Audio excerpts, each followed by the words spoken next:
이사야 40장은 그 후로 끝날 때까지 그 앞에 있었던 역사적 사실, 현실, 외면할 수 없는 그 역사를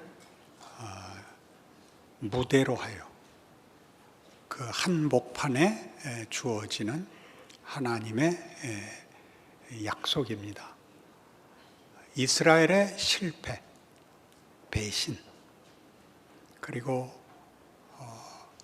희망적이었던 왕 히스기야의 실패를 전제로 하죠. 39장 가서 보시면 히스기야가 38장에서 병들어 죽게 된 것을 기도하여 하나님이 그 생명을 15년 연장하시고 그 징조로 아하스의 해시계의 시간을 되돌리는 것을 봅니다.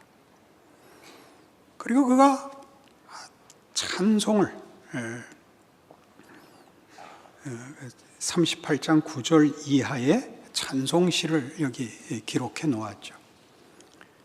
그런데 이 얘기를 들은 소문이 많이 나서 바벨론 제국의 왕이 되는 무로닥 발라단, 그런 바벨론 제국을 일으켜 그의 재위 12년 만에 아수르를 정복합니다. 그때는 아직 크기 전이지요. 거기에서 히스기야를 찾아옵니다. 무슨 일로, 무슨 기대로? 그가 죽을 병에서 그들이 섬기는 신에 의하여 치료를 받았다라는 소식을 듣고 아수르를 대적하기 위해서 유다의 힘이 필요할 수 있다고 생각을 한 것이죠.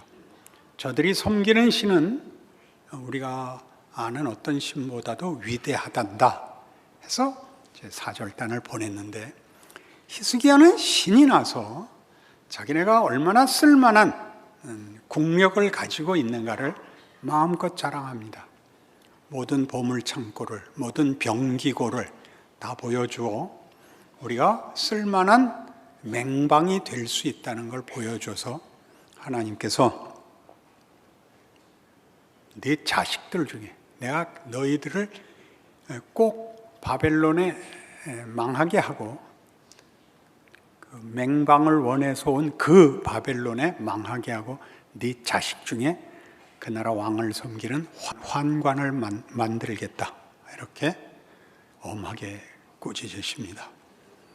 히스기야는 이 일이 39장 5절 보시면 이사야가 히스기야에게 이르되 왕은 만군의 여호와의 말씀을 들으소서. 보라, 날이 이르리니 네 집에 있는 모든 소유와 네 조상들이 오늘까지 쌓아둔 것이 모두 바벨론으로 옮긴 바 되고 남을 것이 없으리라. 여호와의 말이니라. 또 네게서 태어날 자손 중에서 몇이 사로잡혀 바벨론 왕궁의 환관이 되리라 하셨나이다 하니, 히스기야가 이사야에게 이르되 당신이 이른 바 여호와의 말씀이 좋소이다 하고 또 이르되 내 생전에는 평안과 견고함이 있으리로다 하니라. 내 살아생전에 안 일어나면 나는 괜찮습니다. 우리가 아는 히스기야가 여기까지 갈 수는 없는 자리에 가죠. 이사야 1장에서의 39장까지 이르는 이스라엘의 배신, 하늘이여 들으라, 땅이여 귀를 기울이라, 이 하나님의 이 통분하심, 이 안타까우심, 분노, 이스라엘의 무지, 거부, 들어도 모르는, 봐도 모르는, 그래서 멸망이 약속된, 심판이 약속된, 그리고 마지막에 어쩌면 희망의 왕이 될 수도 있었던 히스기야가 기도하여 예루살렘을 구하고 하나님이 언제든지 이스라엘을 편들 수 있다는 걸 보고도 넘어가는, 망하는 그런 경험을 한 당사자가 배신하는 이 전제 속에서 너희의 하나님이 이르시되 너희는 위로하라, 내 백성을 위로하라가 터져 나오는 것입니다. 성경을 믿음을 가지고 하나님을 알지 못하고 읽으면 하나도 앞뒤가 맞는 것이 없습니다. 가장 쉽게 히스기야라는 왕은 도대체 왜 등장했는지 알 수가 없습니다. 아버지는 아하스입니다. 자기 자식을 몰록에게 바친, 이방 우산에게 산채로 제물로 바친 왕입니다. 하나님 믿지 않은 사람입니다. 그 아들에게서 히스기야가 나올 수 있다는 것, 희한한 일이고, 히스기야의 아들은 므낫세입니다. 그는 또 할아버지를 따라서 손자는 할아버지를 닮는다. 아버지의 유전자는 온데간데 없고 이렇게 아주 나라를 망쳐버리고 맙니다. 이런 불연속, 이런 앞뒤가 맞지 않는 모순, 그런 것 때문에 성경의 기록들을 유대인들이 가지는 민족적 자존심을 위한 신화, 극화된 과장, 어느 민족이나 가지는 그 자존심을 세우려는 억지 정도로 생각을 합니다. 가치가 있다면 이스라엘이 지켜왔던 율법의 가치 정도밖에 인정하지 않습니다. 그러나 성경이 증언하고 싶은 것은 역사에 이미 나타났듯이 역사가 연속성을 가지지 않듯이 모순과 역전이 있듯이 하나님이 있다. 역사를 움직이는 모든 존재의 운명을 좌우하는 것은 우리가 알고 있는 인과율, 원인과 결과의 법칙, 노력하고 성과를 내고 능력에 관한 것이고 경쟁에 관한 것이 아니라 나 하나님이 궁극적인 권세자다, 이렇게 선언하는 것입니다. 우리는 이 하나님이 이러한 약속을 하시며 이렇게 뛰어드신 이 일로 인하여 하나님을 알게 됐고 하나님의 자녀인 것을 감사하며 하나님을 믿는 기독교인이 된 것입니다. 그것이 우리에게 일어난 역사적, 현실적 사실입니다. 이것을 설명하려고 하면 우리는 우리의 생애를 되돌아보고 현실을 설명하는 일에 중간중간 말이 안 되는 말을 넣을 수밖에 없습니다. 그날은 왜 그랬는지, 어떻게 된 건지 마음에 콱 그 말이 와 닿았어. 그 전에는 안 들었을까요? 들었을걸요. 그때는 문이 열리지 않아서 기억조차 없었죠. 하나님의 성실하신 역사와 두드리심이 그날, 우리가 문이 열린 날, 눈이 뜨인 날, 가슴에 와 닿은 날로만 기록이 되어 있습니다. 하나님이 그토록 열심히 일한 날들을 다 기억하지 못합니다. 세상이 우리를 괴롭힌 것은 다 기억하고 있으면서 말이죠.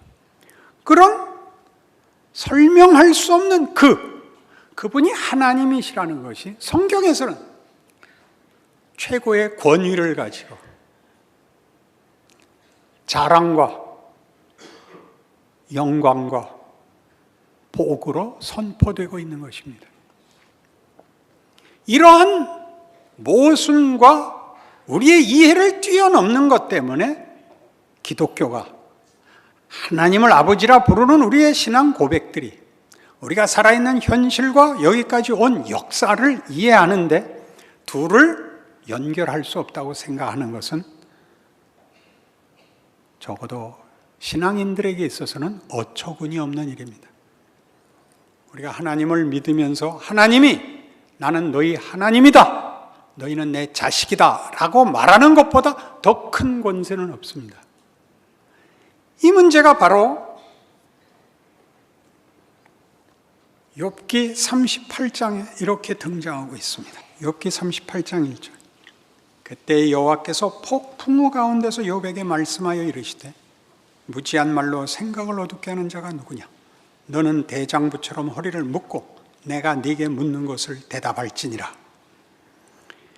이 38장 전까지 욥은 이런 일에 묶입니다. 그는 완전한 신앙인이고 흠이 없는 사람이지만 그는 고난에 붙잡힙니다. 자식들이 다 죽고 재물 다 약탈당하고 본인은 병듭니다. 친구들이 찾아와서 너는 틀림없이 뭔가 잘못했을 거다. 그래서 하나님이 너를 벌 주시는 거다. 회개해라. 욥의 대답은 이겁니다. 난 벌 받을 짓을 한 적이 없다. 너 그렇게 얘기하는 것만 봐도 너 벌 받을 소리다. 그런 것은 벌 받을 이유가 되지 못한다. 이 논쟁을 37장까지 하고 친구들은 입을 다뭅니다. 친구들이 제시한 모든 것에 욥이 걸린 것이 없습니다. 그럼 이게 어떻게 된 일이냐? 하나님이 답하십시오. 그 하나님이 등장합니다. 폭풍우 가운데서. 무슨 뜻일까요? 하나님은 우리가 하는 일을 보고 채점하고 심사하고 논평하는 분이 아닙니다. 우리라는 존재를 만드셨고 그 존재를 완성하시는 과정에 뛰어드시는, 우리가 알고 있는 세상의 그 방법들, 요소들, 노력해야 얻고 심어야 거두고 천리길도 한 걸음부터고 한술밥에 한술밥 맞죠? 한술밥이 맞냐고 그랬어요. 뒤는 나도 알아요. 한술밥에 배부르랴, 티끌 모아 태산. 이런 법칙이 하나님의 법칙이며 그 법칙을 만든 자로서 그 법칙 위에 있다. 그것들이 다 내 손 안에 있고 그 원칙들이 다 너희를 다스리고 보호하고 만들어가는 나의 개입이다. 이렇게 얘기하는 거죠. 그럼 우리는 틀립니다. 그 법칙이 전부가 됩니다. 욥기의 가치는 그 법칙 아래 묶인 것이 전부인 인간으로 인간 가치를 낮추죠. 그러니까 실제로 거기에는 긍정적인 승리, 명예, 영광이 없습니다. 우리가 도덕을 지키면 영광스러운 것은 못 지키는 사람들 때문에 가지는 상대적 영광입니다. 도덕을 지키면 생명이 생기거나 사랑이 생기거나 처음에 뭐라 그랬어요? 행복이 생기지 않습니다. 도덕은 행복을, 생명을 만들지 못합니다. 시비는 걸어도 하나의 눈금이 되기는 해도 그것이 만들지 못합니다.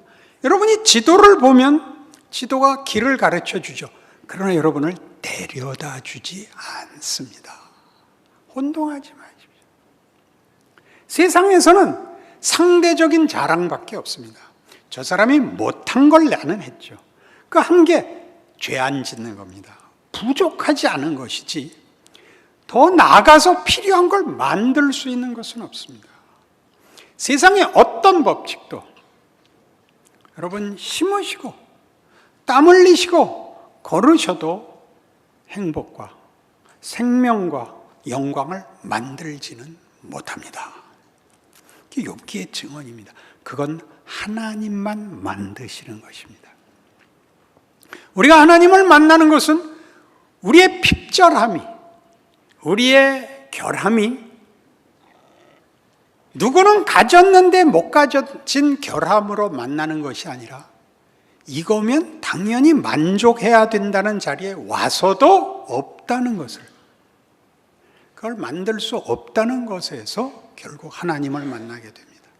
그 하나님은 그 결핍, 우리가 만들 수 있는 것으로의 타협, 축소를 거부하시는 하나님으로 우리에게 그의 소극적인 일하심과 적극적인 일하심을 동시에 우리의 생애 속에, 인류 역사 속에, 모든 경우 속에 살아계셔서 함께 개입하여 일하십니다. 그게 폭풍우 가운데서 오셔서 이렇게 묻죠. 너는 대장부처럼 허리를 묶고 꾸짖는 것 아닙니다. 너는 다른 존재다. 너는 더 일어서라.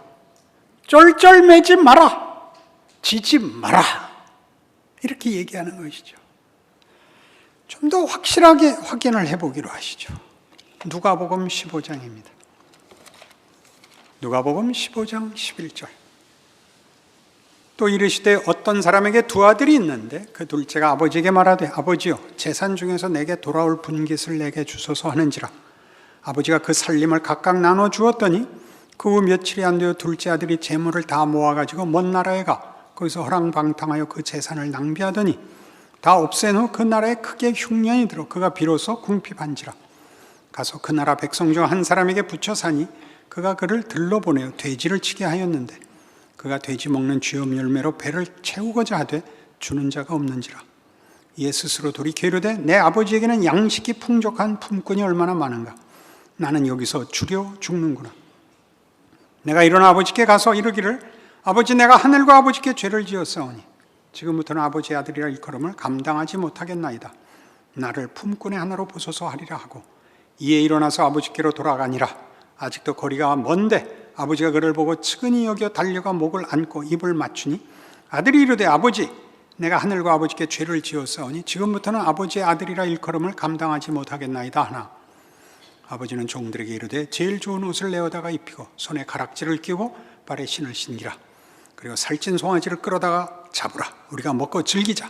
이 내 아들은 죽었다가 다시 살아났으며 내가 잃었다가 다시 얻었노라 하니 그들이 즐거워하더라. 뭐라 그래요? 내 아들아 예요. 내 아들아. 아버지, 저는 아버지라 부를 수 없고 제가 아들일 수 없습니다. 품꾼의 하나로 보셔서 무슨 소리냐? 내 아들이 돌아왔다. 소잡아라. 그래서 저는 육류만 먹습니다.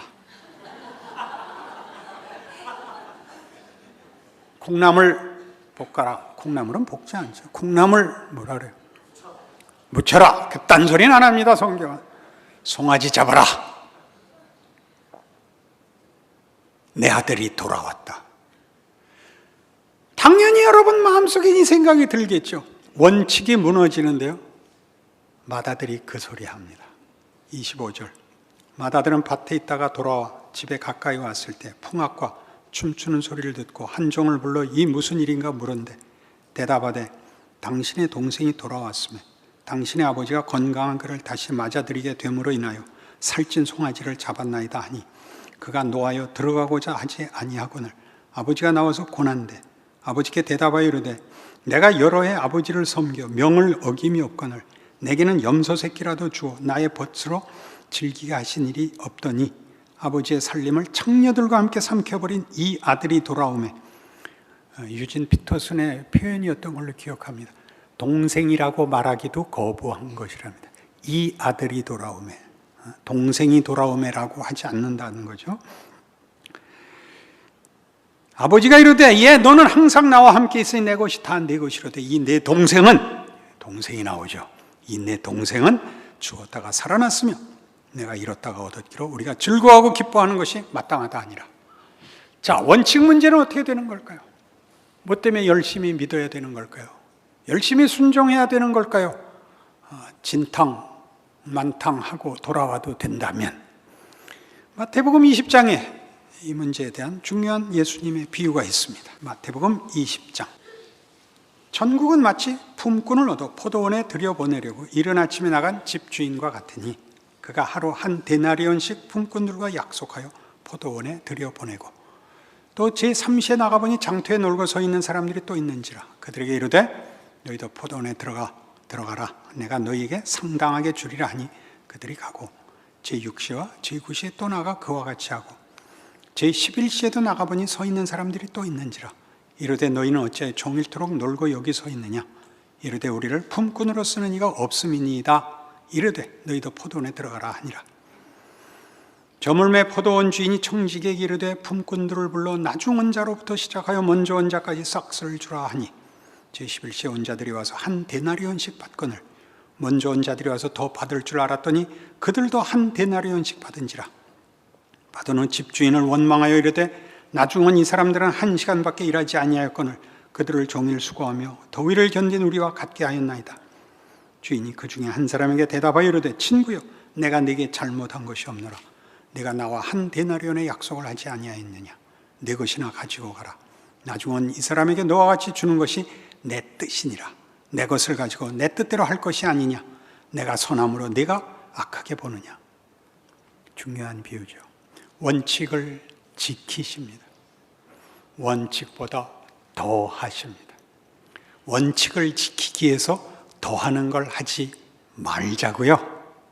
그 무슨 개벽다구 같은 소리입니까? 그럼 먼저 온 것이 무슨 유익이겠는가? 유익이 있죠. 나중은 사람에게 물어보십시오. 1시간 일하고 똑같이 받으면 얼마나 좋으냐고. 나는 오늘 굶는 줄 알았어. 나 오후 5시에 보름 받았어.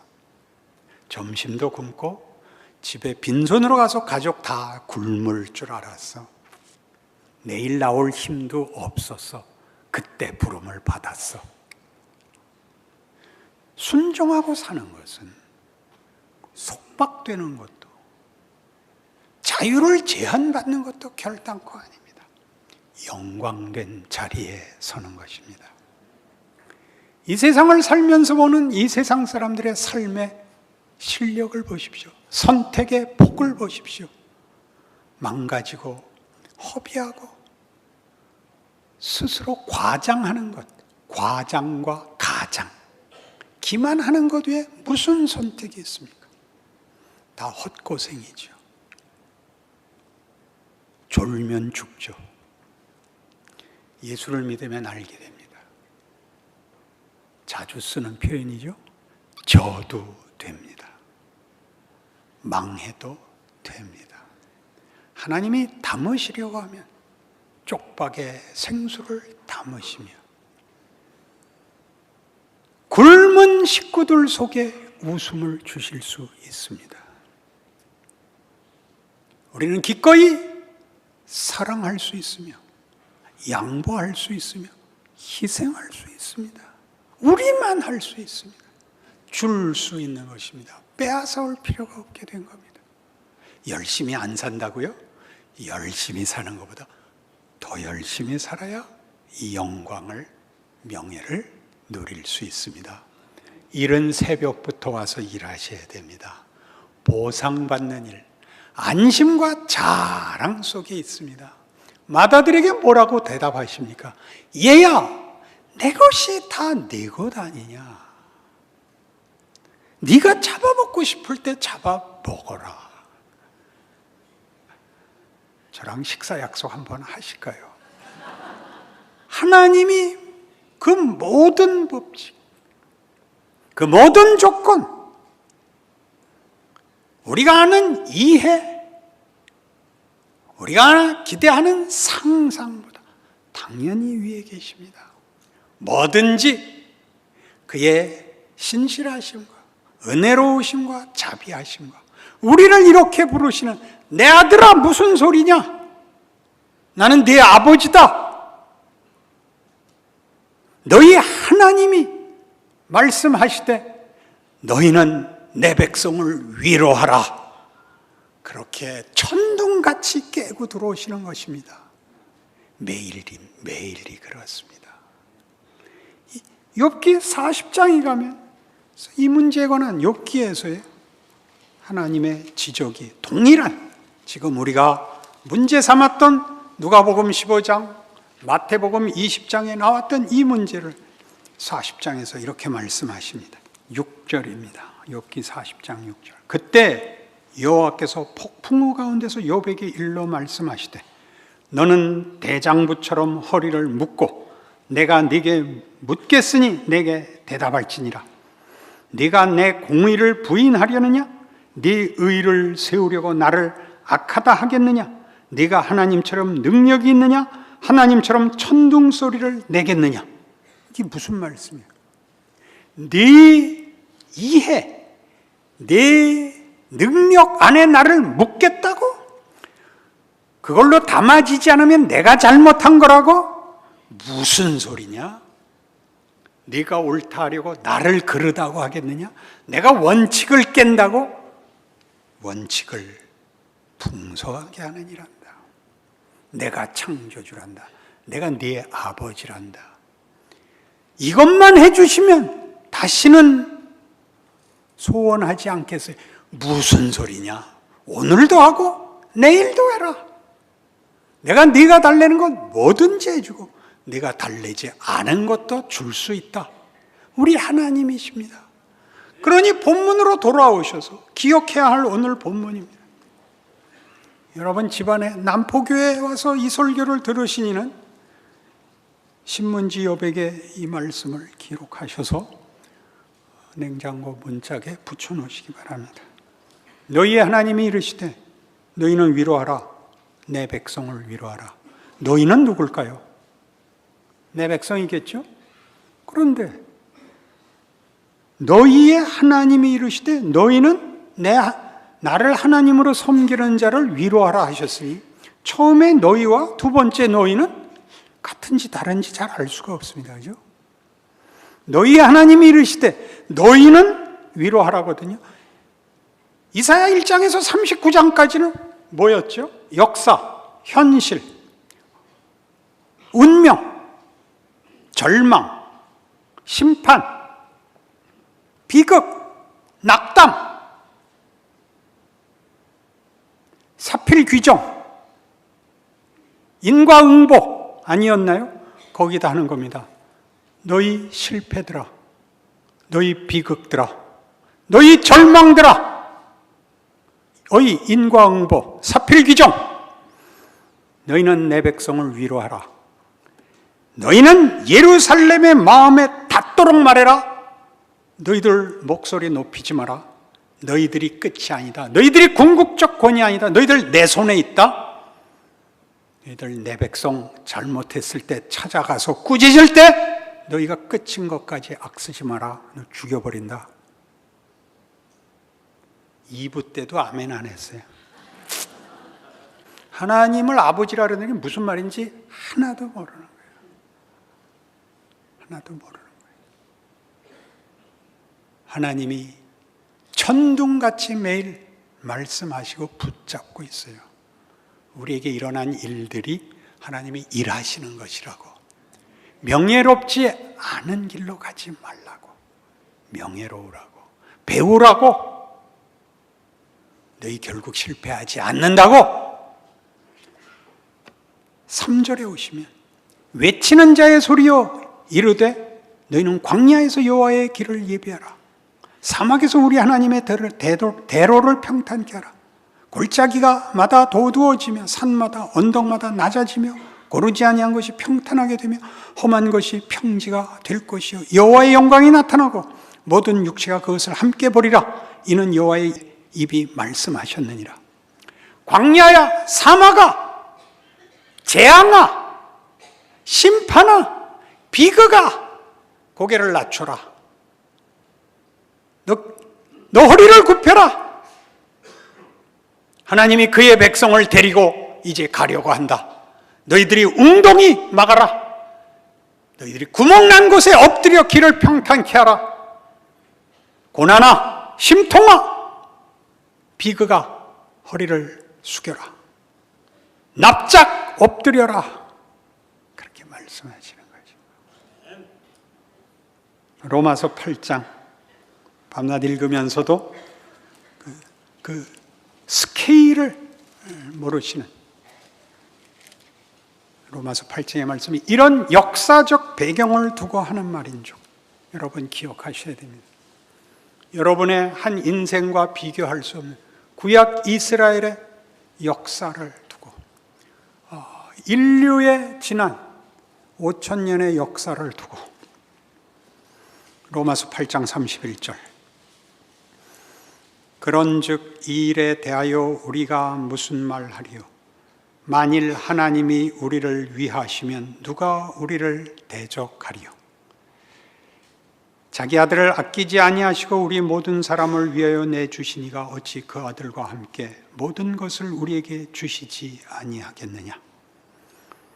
그 아들을 내주셨다는 것은 이렇게 와서 선언하시고 천둥 우레로 찾아오시고 내 아들아 라고 고함 지르시니가 구체적으로 그런 하나님으로 일하신 역사적 증거입니다.